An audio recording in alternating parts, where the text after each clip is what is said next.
சுற்றிலும் இருக்கிற காலகட்டம் எதிர்மறையா இருக்கும் பொழுது, அவ ஜட்ஜா எழும்பின காலகட்டம் சாதாரண காலகட்டம் அல்ல. அவ ப்ராஃபிட்டஸா இருந்த டைம் ரொம்ப பீஸ்ஃபுல்லான டைம் இல்ல, பாடுகள் நிறைந்த காலகட்டம்.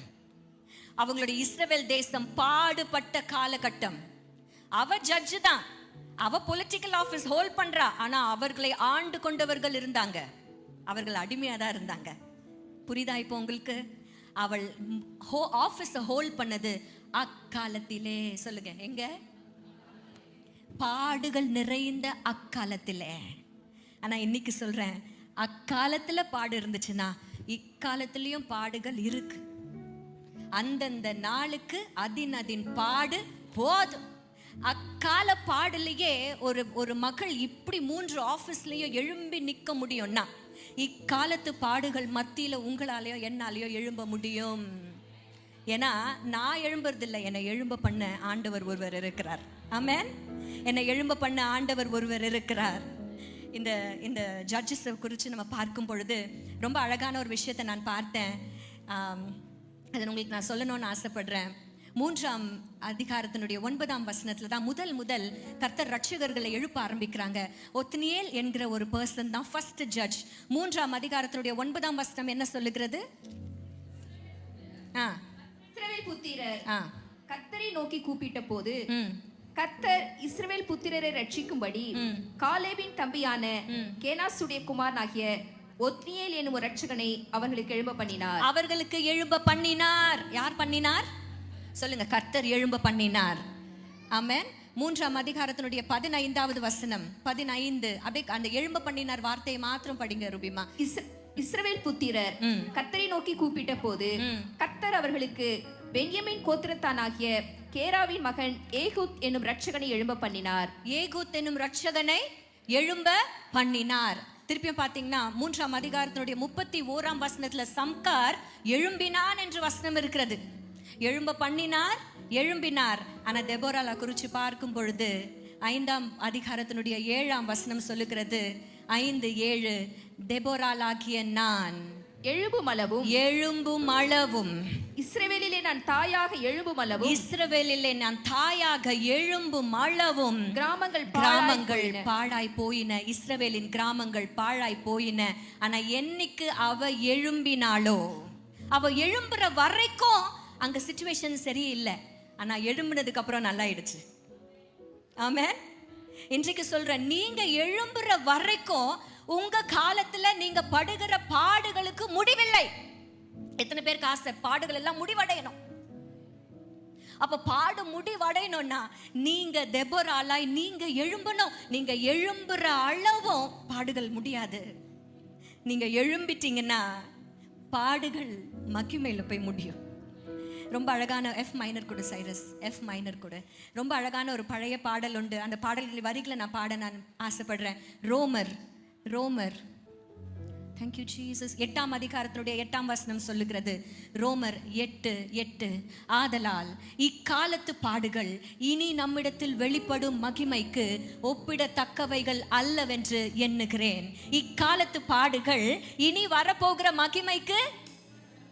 அப்போ பாடுகளும் இருக்கு, மகிமையும் இருக்கு. இந்த பாடுகள் நம்ம படுறோம் பார்த்தீங்களா, இதெல்லாம் ஒண்ணுமே இல்லை. எதை கம்பேர் பண்ணி பார்த்தா சொல்லுங்க, மகிமை. இன்றைக்கு கர்த்தர் நீங்க தெபோரால எழும்ப ஆரம்பிச்சிட்டீங்கன்னா எல்லா பாடுகளும் மகிமையில போய் முடியும். எத்தனை பேருக்கு ஆசை என் பாடுகள் எல்லாம் மகிமையில போய் முடியணும், என் பாடுகள் எல்லாம் மகிமையில போய் முடியணும்? ஆமென் சொல்லுங்க. இக்காலத்து பாடுகள் உங்களை ஒன்றும் பண்ணாது. நீங்க தெபோராலா எழும்பும் அளவும் இந்த பாடுகள் மகிமையா மாறாது. அப்போ பாடு மகிமையா மாறணும்னா என்ன நடக்கணும்? எத்தனை பேர் தெபோராக்கள் எழும்பணும்னு சொல்வீங்க? எத்தனை பேர் நான் எழும்பணும் அக்கான்னு சொல்வீங்க? எல்லாத்துக்கும் கை தூக்குனா அப்புறம் எப்படி? நான் எழும்புவேன். நீங்க எழும்புற வரைக்கும் பாடுகள் மகிமையா மாறாது. ஆனா நீங்க எழும்பிட்டீங்கன்னா அந்த காலத்துல அக்காலத்துல பாடுகள் என்னென்னலாம் அவங்க பட்டாங்களோ, தெபோரா எழும்பிட்டானா அந்த பாடுகள் எல்லாம் மகிமையில போய் முடியும். ஹல்லேலூயா. நான் ஒவ்வொரு பாடம் நினைச்சு ஒரு லிஸ்ட் போட்டுட்டே இருந்தேன். எப்படி இந்த தெபோரா எழும்பி ஒவ்வொரு பாடையும் மகிமையா மாற்றினா அப்படின்னு சொல்லி. பாடு நம்பர் 1, 4ஆம் அதிகாரத்தினுடைய முதல் வசனம் ஆரம்பிக்கிறது, ஏகூத் மரணம் அடைந்த பொழுது. அப்படிதானே இருக்கு. ஏகூத் மரணம் அடைந்த பின்பு அப்படின்னா என்ன அர்த்தம் தெரியுமா? இஸ்ரவேலர்களுக்கு தலைமைத்துவம் இல்லை. இந்த பாடு நம்பர் 1 இதுதான். அவர்களுக்கு தலையா இருக்கிறவர்கள் யாரும் இல்லை. இருந்தவர் இறந்துட்டார். தலை இல்ல, அதனால வாலு என்ன வேணுமோ எப்படி வேணுமோ ஆடுது. தலைமைத்துவம் இல்லாத ஒரு சூழ்நிலையில வசனம் சொல்லுகிறது 5ஆம் வசனத்துல 5ஆம் அதிகாரத்தினுடைய thank you jesus oriandhara kadana maudinisha kadana hallelujah. yes, 7ஆம் வசனம் 5ஆம் அதிகாரத்தினுடைய 7ஆம் வசனத்துல நம்ம தமிழ்ல வாசிக்கிறோம், தெபோராளாகிய நான் எழும்பும் அளவும் இஸ்ரவேலிலே நான் தாயாக எழும்பும் அளவும் கிராமங்கள் பாழாய் போயின அப்படின்னு சொல்லி போடப்பட்டிருக்கிறது. அப்படின்னா என்ன அர்த்தம்? அந்த கிராமம் எல்லாம் பாழா போச்சு. ஆனா கம்ப்ளீட் ஜூயிஷ் பைபிள் அப்படின்னு ஒரு டிரான்ஸ்லேஷனை நான் வாசிக்கிறேன் இப்போ கொஞ்ச நாளா. ஜூயிஷ் பைபிள், யூதர்கள் யூஸ் பண்ற பைபிள். அந்த பைபிள் அந்த டிரான்ஸ்லேஷன்ல என்ன போடப்பட்டிருக்கிறதுனா, கிராமங்கள் பாழாய் போயிருக்கிறது அப்படிங்கிற அந்த பதத்திற்கு ரூலர்ஸ் ஹேவ் சீஸ்டுன்னு அர்த்தம். அவர்களை ஆளுகிறவர்கள் யாருமே இல்லாம போயிட்டாங்கன்ற அர்த்தம். அதனால தான் கிராமங்கள் பாழாய் இருக்கிறது. ஆனா ஆண்டவர் மகளை எழும்ப பண்ணினார், தலைமைத்துவத்திற்கு எழும்ப பண்ணினார். எந்த இடத்துல தலைவர்கள் இல்லையோ, எந்த இடத்துல டிசிஷன் மேக்கிங் இல்லையோ, நல்லா இன்னைக்கு நான் சொல்றேன், அவளுடைய ஆஃபீஸ் என்ன தெரியுமா? நடுவில் உட்காந்து மகன் நடிச்சால, எங்க பிரச்சனை இருந்தாலும் அவள் இடத்துல வருவாங்க, எங்க பிரச்சனை நடந்தாலும் அவகிட்ட கொண்டு வருவாங்க. அவளுடைய வேலை என்ன தெரியுமா? பிரச்சனையை முடிச்சு வைக்கணும். என் கணவர் அடிக்கடி என்கிட்ட சொல்வாரு, பி அ சொல்யூஷன் ஃபைண்டர்னு சொல்வார். என்ன பிரச்சனை வந்தாலும் அந்த பிரச்சனையை நம்ம என்ன தெரியுமா பண்ணோம்? எங்க டெபோராக்கள் எழும்புறாங்களோ, எங்க மகிமை வெளிப்படும் தெரியுமா? when you begin to find solutions to the problems. அவள் இஸ்ரவேலை நியாயம் விசாரித்தால் வசனம் இருக்கு என்ன தெரியுமா? she will settle down matters. பிரச்சனை வரும், பிரச்சனை என்ன பண்ணுவா? சொல்வா, சால்வ் பண்ணுவா. அப்போ நீங்களும் நானும் எழும்பிட்டோம்னா பாடுகள் எப்படி மகிமையாகும் தெரியுமா? இன்னைக்கு ஒவ்வொரு பிரச்சனையும் நீங்க ஃபேஸ் பண்ற பிரச்சனையா பார்க்காம அதை சொல்யூஷன் தேடுகிறதற்கு நீங்கள் முயற்சி எடுக்கும் பொழுது அந்த பாடெல்லாம் மகிமையா மாறும். எத்தனை பேர் ஆயத்தமா இருக்கீங்க? இப்போ கொஞ்ச நாளா என் கணவர் எனக்கு ட்ரெயின் பண்ணிட்டு இருக்கிறார். ஏதாவது ஒரு பிரச்சனை நடுவில் வருதா, அப்படியே எழும்பி நிக்குதா, பி a சொல்யூஷன் ஃபைண்டர். அந்த பிரச்சனையை எப்படி ஹேண்டில் பண்ணி முடிக்கலான்னு பாரு, அதை எப்படி முடிச்சு வைக்கலான்னு பாரு, அதை எப்படி நீ அதை சால்வ் பண்ணலாம் அப்படின்னு பாருன்னு சொல்லிக்கிட்டே இருக்காரு. பாப்பா, you can have the mic, you can speak along with me if you want to. இன்றைக்கு நான் சொல்றேன், be solution finders, settle down matters. எங்க பிரச்சனை இருக்கோ அந்த இடத்த விட்டு ஓடி போயிடுவாங்க ஒரு சில பேர். ஆனா இன்னைக்கு நான் சொல்றேன், எங்க பிரச்சனை இருக்கோ அந்த இடத்துக்கு தேடி போய் நின்னு சொல்யூஷன் கண்டுபிடிக்கிறது தான் தெபோராள். ஹல்லேலூயா. இந்த தலைமைத்துவத்தை ஆண்டவர் உங்க மேல வச்சிருக்கிறார் அக்கா. அந்த தலைமைத்துவம் உங்க தலை மேல இருக்கு. அதுக்காக நம்ம பெருசா நம்ம இது பண்ண வேண்டாம். we cannot be pride-ஆ நம்ம இருக்கணும்னு அவசியம் இல்லை. ஆனா இன்னைக்கு நான் சொல்றேன், ஹம்பிளா you can solve matters. இன்னைக்கு உங்களுடைய மைண்ட்ல, உங்க வாழ்க்கையில நிறைய பிரச்சனைகள் இருக்குல்ல, இன்னைக்கு சாயந்தரம் நீங்க ஜெபிக்க ஒவ்வொரு பிரச்சனைக்கும் சொல்யூஷனை ஆண்டவர் உங்களுக்கு வெளிப்படுத்துவார். அவர் வெளிப்படுத்துவார். you will solve every problem. hallelujah. விடுகதையா இருக்கா பிரச்சனை? விடுகதைக்கு விடைய நீங்க தான் கண்டுபிடிக்க போறீங்க. கிராஸ்வேர்ட் பசில் மாதிரி இப்படியும் அப்படியுமா ஒரே குழப்பமா இருக்கா? எல்லாத்தையும் நீங்க தான் கண்டுபிடிக்க போறீங்க. ஏன் தெரியுமா? தலைமைத்துவம் இல்லாத சூழ்நிலையில, அந்த பாடு நிறைந்த அந்த சூழ்நிலையில ஒரு பிள்ளைய கர்த்தர் எழும்ப பண்ணினார். she was settling down matters. தெபோராக்கள் எழும்பும் பொழுது, if you settle down matters, மகிமை வெளிப்படும். ஹalleluya. பிரச்சனைய பார்த்து தூர போன காலம் முடிஞ்சது. பிரச்சனை எங்கன்னு போய் எட்டி பார்த்து தேடி பார்த்து வா வா பார்த்துக்கலான்னு சொல்ற காலமா மாறிடுச்சு. ஆமேன்னு சொல்ல மாட்டாங்க பாரு. ஆமென். ஏன்னா பிரச்சனைக்கு நம்ம யாருன்னு இவ்வளவு நாள் தெரியாம இருந்துச்சு. இப்போ தெரியும் நான் தாயா தெபோரான்ட்டு. நீங்க தெபோராக்கெல்லாம் தலைமைத்துவத்துக்கு எழும்பி உட்கார்ந்துட்டீங்கன்னா, பேரிச்ச மரத்துக்கு கீழே உட்கார்ந்துட்டீங்கன்னா பிரச்சனை உங்களை தேடி வரும். பயப்படாதீங்க. தேடி வர்றது உங்களை அப்செட் பண்றதுக்கு இல்ல, நீங்க பிரச்சனையை அப்செட் பண்ண போறீங்க. ஆமென். பிரச்சனை எப்ப தெரியுமா அப்செட் ஆகும்? சொல்யூஷன் கொடுத்துட்டீங்கன்னா அப்செட் ஆயிடும். நீங்க இல்லாம பேரிஞ்ச பழம் மட்டும் மரம் தனியா நின்னுச்சுன்னா அது கைலாங்கடைன்னு அர்த்தம். பேரிச்சம்பழம் அப்படின்னு சொல்லுவாங்க, இழந்த பழம்ட்டு. ஆனா நீங்க எப்போ வரீங்களோ, நீங்க எப்ப அதுக்கு அடியில உட்கார்றீங்களோ மகிமை வெளிப்படும். அக்கா, இனி வரப்போற நாட்கள்ல பிரச்சனையை கண்டு பயப்படாதீங்க. பிரச்சனையை வாவான்னு சொல்லுங்க, உங்ககிட்ட தான் வரும். ஏன்னா நீங்க தான் தெபோராள். பிரச்சனை தெபோரால தேடி வந்துச்சா இல்லையா? டமால் டமால் சண்டை போட்டாங்க. எது? குடத்தை வச்சு. நான் கூட என்னடா பண்றாங்கன்னு நினைச்சேன். ஷாம்ல நல்லா நடிச்சிச்சு, டொம்மு டொம்மு நடிச்சுன்னு இருந்துச்சு. என்னன்னா நீ கொழாயடி சண்டை அப்போவே. ஆனா அங்கேயும் பிரச்சனையை கூட இருந்து நீதான் சைட்ஸ் எடுக்கிறதுக்கு இல்ல, நான் உன் பக்கம் சைட்ஸ் எடுக்கிறதுக்காக இல்ல. டெபோராக்கள் செட்டில் டவுன் பண்ணுவாங்க. they will settle the matters down. hallelujah. பாடு நம்பர் 1 டாக்கிள் பண்ணிட்டாளா? தெபோராக்கள் எழும்பிட்டா. I'm telling you, தலைமைத்துவத்தை ஆண்டவர் உங்க மேல வச்சிருக்கிறாரு. எல்லாரையும் ஆளுகை செய்வதற்காக அல்ல, பிரச்சனையை ஆளுகை செய்வதற்கு.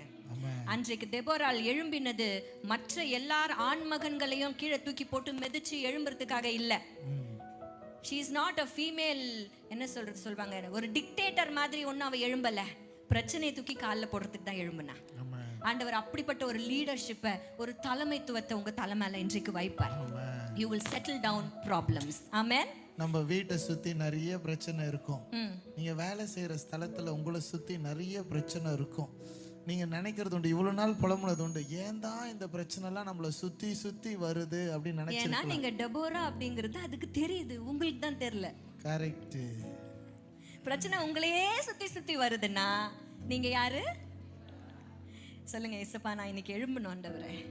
இஸ்ரவேலின் தாயா நீங்க எழும்பணும் அக்கா. பாடு நம்பர் 2, பாடு நம்பர் 2 அதே 4ஆம் அதிகாரத்துல. ஏகோத் மரணம் அடைந்த பின்பு இஸ்ரவேல் புத்திரர் திரும்ப கர்த்தரின் பார்வைக்கு பொல்லாப்பானதை செய்தார்கள். இதுதான் பாடு நம்பர் 2. சுத்தி சுத்தி இருக்கிறவங்க அவள் ஆராதிக்கிற தெய்வத்தை விட்டு 5ஆம் அதிகாரத்துல நாம் வாசிக்கிறோம். 5ஆம் அதிகாரத்துல 8ஆம் வசனத்துல நாம் வாசிக்கிறோம், நூதன தேவர்களை தெரிந்து கொண்டார்கள். என்ன பண்ணாங்களா? நூதன தேவர்கள், புதுசு புதுசா தேவர்கள். அவர்களை நடத்தி கொண்டு வந்தாரே, அவங்க முற்பிதாக்கள் எல்லாம் நடத்தி கொண்டு வந்த தெய்வத்தை விட்டுட்டு நூதன தேவர்களை தெரிந்து கொண்ட ஜனங்க மத்தியில அவ இருக்கிறா. அவளை சுத்தி சுத்தி ஐடோலேட்ரி, அவளை சுற்றி சுற்றி ஐடோலேட்ரி. இந்த கர்த்தருடைய பார்வைக்கு அது பொல்லாப்பானதாய் தெரிந்தது. God's perspectiveல it was evil. அப்படின்னா அவ ஈவில், ஒரு கடுமையான பொல்லாப்பான சூழ்நிலையில தான் அவ இருந்தா. ஆமென். ஆனா தெபோராளாய் அவ எழும்புனானா என்ன அர்த்தம் தெரியுமா? she was a prophetess. உண்மையான தெய்வத்தினுடைய வார்த்தையா, வாய்ஸா அவ இருந்தா. ஹல்லேலூயா. உங்களை சுற்றிலும் எவ்வளவு காரியங்கள், நூதனமான காரியங்கள், வேற காரியங்கள், ஈவிலான காரியங்கள் சுற்றி சுற்றி இருக்கலாம். ஆனா உங்களுக்குள்ள உண்மை தெய்வத்தை பின்பற்றுகிற பலன் இருக்கும். அதுதான் நம்மளுக்கு மகிமை. எங்களை பார்க்கிற அநேக அக்காங்க ஆண்டவரை ஏற்றுக்கொண்டு ரட்சிக்கப்பட்டு வருகிறவர்களுக்கு வருகிற பாடுகள் இருக்கு பார்த்தீங்களா? அவங்களுக்கு ஒரு பிரச்சனை வந்துட்டா போதும், ஏசப்பா ஏசப்பான்னு போனல, அதனால தான் உனக்கு பிரச்சனை அப்படின்ட்டு அவர்களை மனமடி வாக்குகிறவர்கள் நிறைய பேர் உண்டு. ஆனா அவர்கள் கடைசி வரைக்கும் அந்த வைராக்கியத்தை விட்டதே இல்லை. பாத்தீங்களா? தெய்வத்தினுடைய குரலா அவர்கள் மாறுவார்கள். அன்றைக்கு அவ்வளவு மோசமான நிலைமை இல்லை. ஆண்டவரை விட்டு வழி விலகி போன ஜனங்கள் மத்தியில இருந்த அவள் உண்மை தெய்வத்தை பற்றி கொண்டாள். உண்மை தெய்வத்தை பற்றி கொண்டது நிமித்தமா she became the voice of God. இன்னைக்கு நீங்க பேசினா ஒரு ஆம்பளை குரல் வருதுன்னு வைங்களேன், எப்படி இருக்கும்? வேற எந்த ஆம்பளை குரல் வந்தாலும் நம்மளுக்கு டென்ஷன் ஆகும். ஆண்டவர் குரல் வந்தா எத்தனை பேருக்கு ஆசை நான் வாய் திறந்து பேசினா ஆண்டவர் பேசணும்? அதுதான் மகிமை. இன்றைக்கு சொல்றேன், every woman of God, every daughter of God, every wife of a godly husband is the voice of God. அதுல என்ன விசேஷம்னா, when it becomes voice of God, the words will never fall. பேசின வார்த்தைகள் தீர்க்க தரிசன வார்த்தையாய் ஒரு தீர்க்கதரிசியாகிய உன் வாயிலிருந்து வரும் பொழுது அது கர்த்தருடைய வார்த்தையாய் மாறினதுனால ஒரு வார்த்தையும் கீழே விழுவது இல்லை. ஆமென். இன்றைக்கு நீங்க பேசுற ஒவ்வொரு வார்த்தையும் கீழே விழாம இருந்துச்சுன்னா அது உங்க வார்த்தை இல்ல, தெய்வ வார்த்தை. இன்றைக்கு நீங்க பேசுகிற உங்க ஃபேமிலியில நீங்க பேசுற ஒவ்வொரு வார்த்தையும் நடக்குதா? நீங்க தெபோரால பேசுறீங்கன்னு அர்த்தம். அது அப்படியே வாய்க்குதா? நீங்க ஆண்டவருடைய வார்த்தையா இருக்கிறீங்கன்னு அர்த்தம். வாய்க்குதா இல்ல வாய்க்கும். வாய்க்கும். அந்த நம்பிக்கை இல்ல, அந்த அறிவு, அந்த தெளிவு நமக்கு வேணும். ஆமென். ஏன்னா நீங்க பேசுகிற ஒவ்வொரு வார்த்தையும் குடும்பத்தை கட்டுகிற வார்த்தை. இனிமேல் புலம்புவது இல்லைன்னு ஒரு தடவை சொல்லிடுங்க. எல்லாரும் சொல்லுங்க பார்க்கலாம். இனிமேல் புலம்புவது இல்லை. இனிமேல் குறை பேசுவது இல்ல. ஏன்னா நானு தீர்க்கதரிசி. I am the voice of God. Amen. சொல்லுங்க, I am the voice of God. நம்ம பேசுற ஒரு சில வார்த்தைகள் ஆண்டவர் பேசவே மாட்டார். அப்போ ஆண்டவர் பேசாத வார்த்தைகளை நம்ம ஆண்டவர் புலம்பி பார்த்துருக்கீங்களா எங்கன்னா? ஐயோ இல்லை, நம்ம எல்ஜபராஜ் அண்ணன் கேரன்மா சாயந்தரத்துலேருந்து சிரிச்சு சிரிச்சு சிரிச்சு அதுக்கு இரும்பல் வந்து நம்ம நீதிமான ஆக்கிட்டார் ஆண்டவர். ஆனா போகும்போது ஐயா ஐயா பாவியிலேயே பெரிய பாவி நாயா, நான் பாவி வந்துட்டையா, பாவி வந்துட்டு. ஆண்டவர் அப்படி சொல்வாரா? நீங்க you are the voice of God. when all of them, when உங்களுடைய சூழ்நிலையே நூதன தேவர்களை நோக்கி போயிட்டு இருக்கும் பொழுது there is one person who speaks the voice of God. தெபோராக்கள் தான் அவர்கள். இன்றைக்கு நீங்க எப்படி தெரியுமா அந்த பாட மகிமையா மாற்ற முடியும்? உண்மை தெய்வத்தின் குரலாய் நீங்க மாறணும். உண்மை தெய்வத்தின் குரலா நீங்க மாறணும். I want each and every one of you to be the voice of God. என்ன பேசினாலும் தைரியத்தோட பேசுங்க. பாசிட்டிவான அஃபர்மேஷன்ஸை கொடுங்க. நெகட்டிவா எதுவும் பேசாதீங்க. யாரை பத்தியும் குறை பேசாதீங்க. இது நடக்காது, இது விளங்காது, இந்த வார்த்தைகள் உங்க வாயிலிருந்து வரக்கூடாது. ஏன்னா நீங்க தெபோராக்கள்.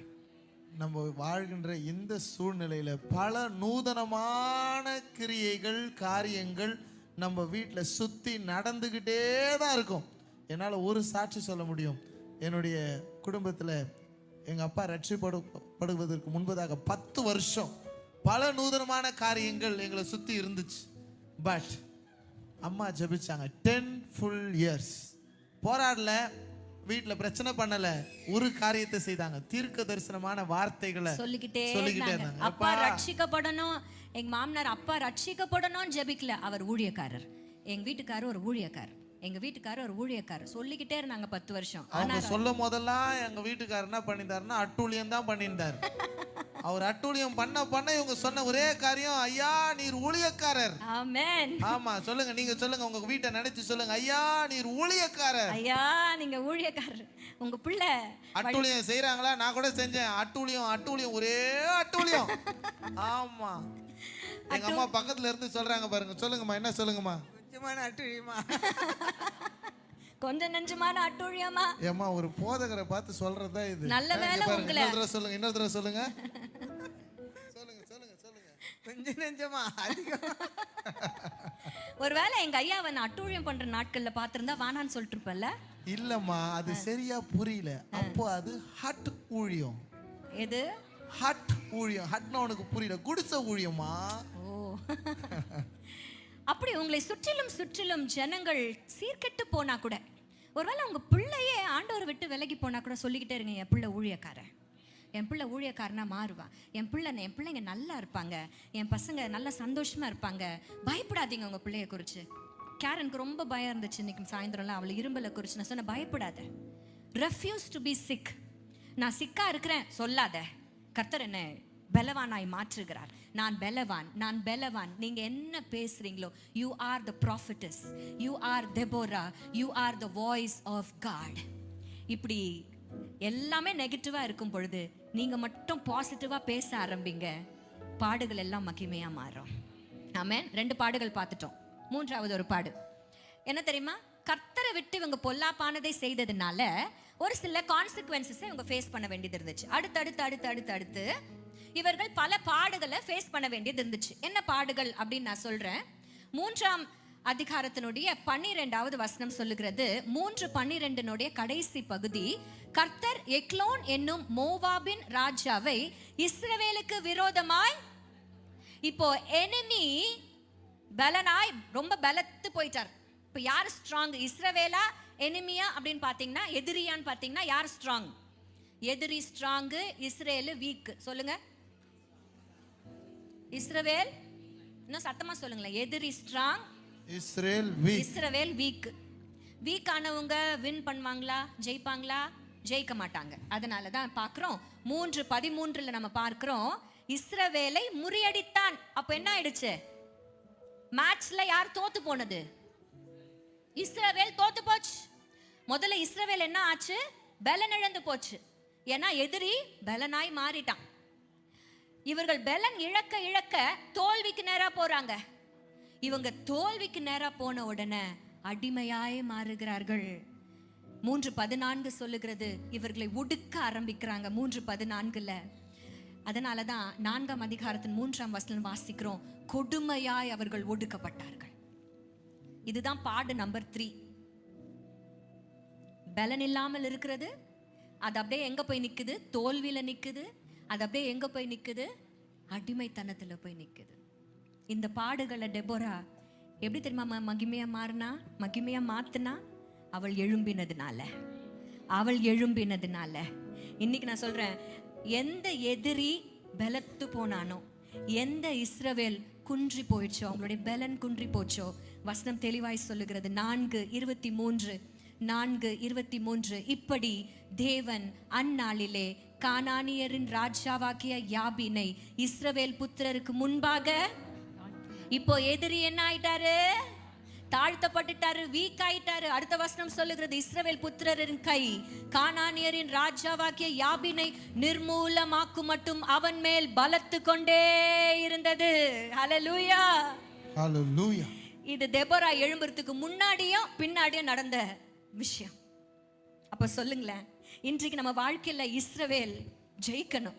இன்றைக்கு நம்ம வாழ்க்கையில நம்மளுக்கு விரோதமா இருக்கிற எதிரிகள் தோத்து போகணும்னா தெபோராலாக்கிய நாம எழும்பணும். நாம் எழும்பும் அளவும் இந்த மகிமை வெளிப்படாது. நாம் எழும்பும் அளவு மகிமை. என் லைஃப்ல ஏன் மாற்றங்கள் வர மாட்டேங்குது, என் குடும்பம் ஏன் இன்னும் தழைக்க மாட்டேங்குதுன்னா, நீங்க தெபோராலா இன்னும் எழும்பலன்னு அர்த்தம். எனக்கு என்னமோ இந்த பழமொழியை தெபோரால பார்த்து தான் சொன்னாங்கன்னு தோணுதுமா. என்னன்னு கேட்க மாட்டீங்களா? என்னப்பா சொல்லுங்க. நீ கேக்குற மாதிரி ஜனங்க கேட்கலையே. என்னன்னு தான் கேளுங்களேன். ஆமா. ஒவ்வொரு வெற்றிக்கும் பின்னாடி ஒரு பெண் இருக்கிறார். இந்த பழமொழியை தெபோரா பார்த்தா சொல்லிக்கிறாங்க இருக்கலாம். ஆமா, ஒவ்வொரு வெற்றிக்கும், ஒவ்வொரு ஆணின் வெற்றிக்கு பின்னாடியும் ஒரு பெண் இருக்கிறாள் தான்ப்பா வரும். இல்ல நிஜம் வந்து வெற்றிக்கு பின்னாடியே ஒரு பெண் இருக்கிறான். ஆமென். நிறைய பேர் எக்ஸாம்ல பாஸ் பண்ணதுக்கே காரணம் ஒரு பெண்ணா தான் இருக்கிறாங்களாம். நான் அது வேற ஒரு பழமொழி அது. ஓ என்னை எழும்ப பண்ணும் ஆண்டவர் என்னோடு இருப்பதால் நான் எழும்புவேன். இன்னைக்கு நான் சொல்றேன், 20 வருஷம் இஸ்ரவேல் பலன் இல்லாம இஸ்ரவேல் தோத்து போய் அவர்களுக்கு அடிமையா இருந்தாங்க. எத்தனை வருஷம் சொல்லுங்க? 20 வருஷம். தெபோரால் எழும்பிட்டான ஒரே நாள்ல இஸ்ரவேலுக்கு பலன் உண்டாகுது, இஸ்ரவேல் ஜெயிக்குது. அடிமையா இருக்கிறவர்கள் எல்லாம் இப்ப ராஜாவா மாறிட்டாங்க. ஒரே நாள் மேக்ஸிமம் 1 or 2 days தான் நடந்துச்சு இந்த பேட்டில். கரெக்டா தெரியுதா இப்போ? அதனால்தான் 20 வருஷம் பலன் இல்ல, 20 வருஷம் ஜெயிக்கல, 20 வருஷம் அடிமை. ஆனா ஒரு நாள் 2 நாள்ல அப்படியே ஆப்போசிட்டா மாறிடுச்சு. பாடெல்லாம் மகிமையா மாறிடுச்சு. எப்படி சொல்லுங்க? நான் எழும்பினால் இது நடக்கும். தெபோரா எழும்பினா இது நடக்கும். தெபோரா எப்படி எழும்புனா, காலையில முதல்ல சீக்கிரம் ஏஞ்சிக்கணும். தெபோரா காலையில ஏஞ்சிக்கணுமா? ஆமா, தூங்கக்கூடாதுமா. முதல்ல ஏஞ்சிக்கணும். ரெண்டாவது ஜெபத்துல ஏஞ்சிக்கணும். மூணாவது வசனத்துல ஏஞ்சிக்கணும். hold a good office in your domestic வீட்ல, உங்களுடைய ஆண்டவரோடு கூட இருக்கிற உறவுல, ஸ்பிரிச்சுவல் ஆஃபீஸ், பொலிட்டிக்கலா நீங்க செய்யற வேலை, நீங்க செய்யற ஒவ்வொரு டிசிஷன்ஸ்லையும், மேட்டர்ஸை செட்டில் பண்றதுல, இதுலெல்லாம் ஞானமா நம்ம நடந்துக்க ஆண்டவர் நம்மளை தெபோராக்களா மாற்றிக்கொண்டே இருப்பார். பாடு நம்பர் 3 மகிமையா மாறிச்சா? முதல்ல தலைமைத்துவம் இல்லாம போச்சு. ஆண்டவர் தெபோரால தலைமைத்துவத்திற்கு செட்டில் பண்றதுக்கு, மேட்டர்ஸை செட்டில் பண்றதுக்காக எழுப்பினார். ஆமென். ரெண்டாவது, இஸ்ரவேலர் எல்லாம் பொல்லாததை, கர்த்தரின் பார்வைக்கு பொல்லாததை செய்து நூதன தேவர்களை தெரிந்து கொண்டார்கள். ஆனா உண்மையான தெய்வத்தின் குரலாக இந்த பிள்ளை இருந்தா. She spoke the words of God and words of God only. Hallelujah. மூன்றாவது பாடு, இஸ்ரவேல் எல்லாம் பலனிழந்து போனாங்க, தோல்விக்கு நேரா போனாங்க, அடிமையா போனாங்க. இவ எழும்பினதுனால பலன் வந்துருச்சு, தோல்வி இல்ல. அது மாத்திரம் இல்லாம என்ன வந்துருச்சு? இனிமே அடிமையும் இல்ல. ஹல்லேலூயா. பாடு நம்பர் 4. அவங்க இந்த 20 வருஷமா இவங்க ஜெயிக்காததுக்கு என்ன காரணம் தெரியுமா? எதிரியினுடைய 900 இருப்பு ரதங்கள். ஏன் இந்த எதிரி இவ்வளவு ஸ்ட்ராங்கா இருந்தாங்க? ஆண்டவர் பலக்க வச்சார்ல. ஏன் இவங்க பயந்தாங்க அப்படின்னா, 900 iron chariots. அவங்களுடைய எதிரியினுடைய பலன் என்ன? 900 இருப்பு ரதங்கள், 900 இருப்பு ரதங்கள். இந்த 900 இருப்பு ரதங்கள் இஸ்ரவேலில் இல்ல. எத்தனை பேரை டெபோரா எழுப்பி போ சொன்னா தெரியுமா? 10,000 பேர். அவ்வளவுதான். எத்தனை பேரு? 10,000 பேர். எங்க? 900 இருப்பு ரதம் எங்க? அவங்க பட்ட பாடுல 4வது எதிரியினுடைய பலன். எதிரி ரொம்ப ஸ்ட்ராங்கா இருந்தாரு. எந்த ஒரு விஷயத்துல? இருப்பு. சொல்லுங்க, எந்த விஷயத்துல? ஆனா தெபோரால் இடத்துல மகிமை வெளிப்பட்டதுக்கு காரணம் என்ன தெரியுமா? அந்த 900 இருப்பு ரதங்களுடைய பலனை பார்க்கிலும் ஆண்டவர் இந்த இஸ்ரவேல் ஜனத்தை குறித்து சொன்ன தீர்க்க தரிசனமான வார்த்தைகள் பலனுள்ளதா இருந்தது. The power of the prophecies was more than the power of 900 iron chariots. Hallelujah. ஆண்டவர் ஒரு சில வார்த்தைகளை ப்ராஃபெட்டிஸ் மூலமா சொன்னார். அந்த ஜனத்தை உன் கையில நான் ஒப்பு கொடுப்பேன். அந்த ப்ராஃபெட்டிக்கல் வேர்ட்ஸ் மாத்திரம் எடுத்து நம்ம வாசிக்கலாமா? அந்த ப்ராஃபெசிஸ் நான் சொல்றேன். அவனை உன் கையில் ஒப்பு கொடுப்பேன் என்று கர்த்தர் தெபோராலுக்கு சொல்றாரு. 4ஆம் அதிகாரத்தினுடைய 7ஆம் வசனத்துல அவனை உன் கையில் ஒப்பு கொடுப்பேன். இன்னைக்கு நான் சொல்றேன், யார் வின் பண்ண போகிறா? வின்னிங் சைடு அனௌன்ஸ் பண்ணிட்டார் ஆண்டவர். ப்ராஃபெட்டிக்கலா அனௌன்ஸ் பண்ணிட்டார். யார் வின் பண்ண போறது? இஸ்ரேல். ஓகே. நம்பர் 2, கர்த்தர் சிசராவை ஒரு ஸ்திரீயின் கையில் ஒப்பு கொடுப்பார். Prophecy number 2. கர்த்தர் சிசராவை ஒரு ஸ்திரீயின் கையில ஒப்பு கொடுப்பார். அதனால அந்த மகிமை யாரை போய் சேரப்போகுது? பாராக்குக்கு மகிமை வராது. யாருக்கு வரப்போகுது? அப்போ ஆனர் யாருக்கு போக போகுது அப்படிங்கறதையும் அனௌன்ஸ் பண்ணிட்டார். அப்போ வின்னர் யாருங்கிறதும் அனௌன்ஸ் பண்ணிட்டாரு. யாருக்கு ஆனர் கனம் யாருக்கு போக போகுது அப்படின்னு அனௌன்ஸ் பண்ணிட்டாரு.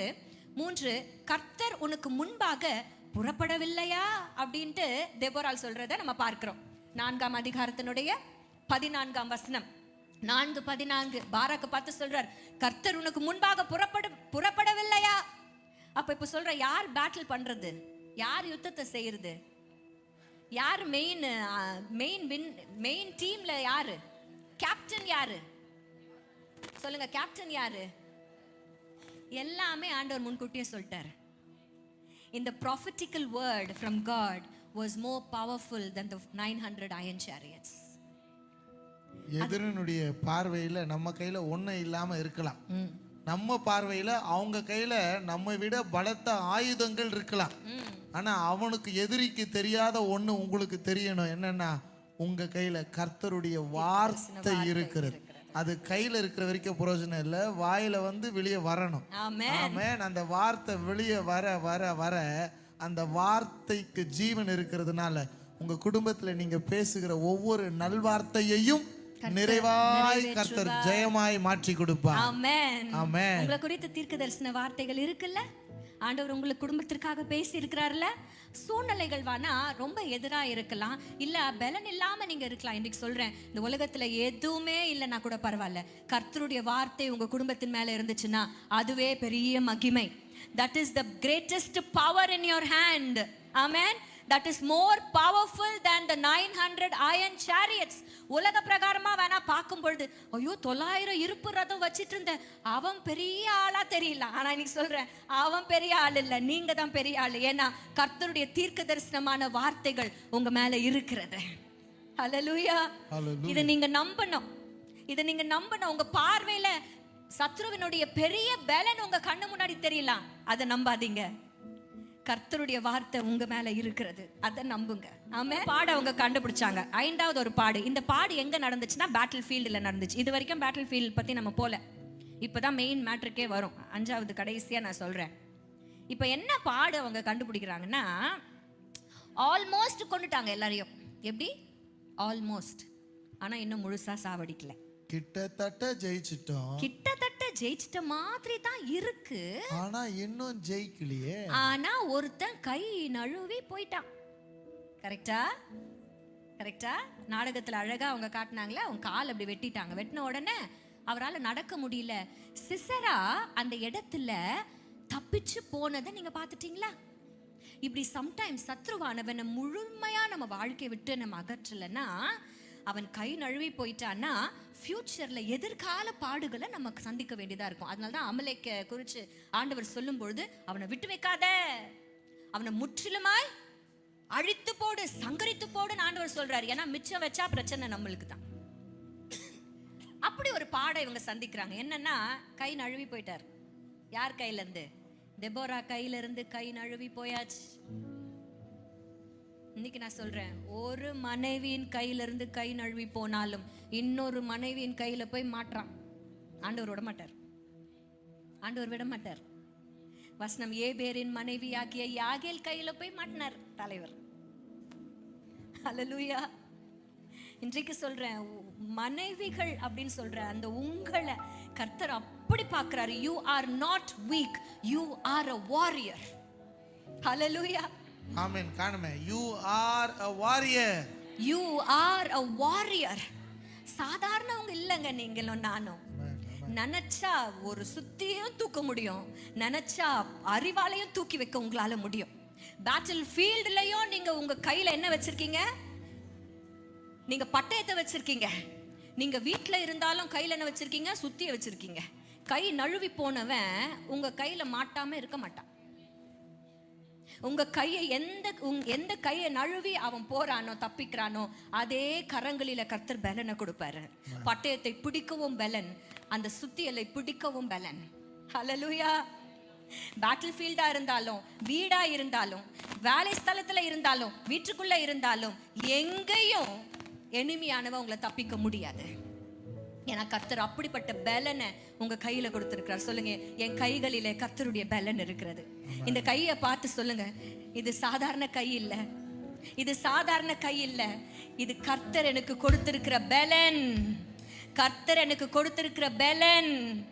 இந்த கை தான் அருவாளையும் தூக்குச்சு, இந்த கை தான் பட்டயத்தை தூக்குச்சு. ஒருவேளை சத்ருவானவன் பட்டயத்திற்கு தப்புனா கூட சுத்திய தூக்கிட்டு ஒரு கை ரெடியா இருக்கு. ஹல்லேலூயா. இன்றைக்கு சொல்றேன், உங்களுடைய கரங்களிலேயே இந்நாள் வரைக்கும் ஒருவேளை சத்ருவானவன் தப்பிச்சிருந்தானா, உங்க கரத்திலேயே சத்ருவானவன் மடிந்து போகிற நாட்களுக்குள்ள நீங்க வந்துட்டீங்க. உங்களுக்கு விரோதமா இருக்கிற எல்லா எதிரடையான சூழ்நிலைகளையும் உங்களுடைய கரமே எல்லாவற்றையும் செய்து முடிக்கும். உங்க கரம் சாதாரண கரம் இல்ல, இது தெய்வத்தினுடைய கரம். தெய்வத்தினுடைய குரல் மாத்திரம் இல்ல, தெய்வத்தினுடைய கரமா நீங்க மாறுறீங்க. அவருடைய வலது கரம் பராக்கிரமம் செய்யும் என்று வசனம் சொல்லுகிறது.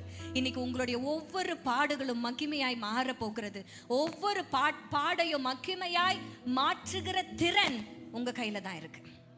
ஆமென். எத்தனை பேர் தெபோராக்களை எழும்ப போகிறீங்க? தெபோராக்களை எழும்ப ஆஃபீஸ் 3 ஆஃபீஸஸ் மறந்துடாதீங்க. Be faithful in 3 of your offices.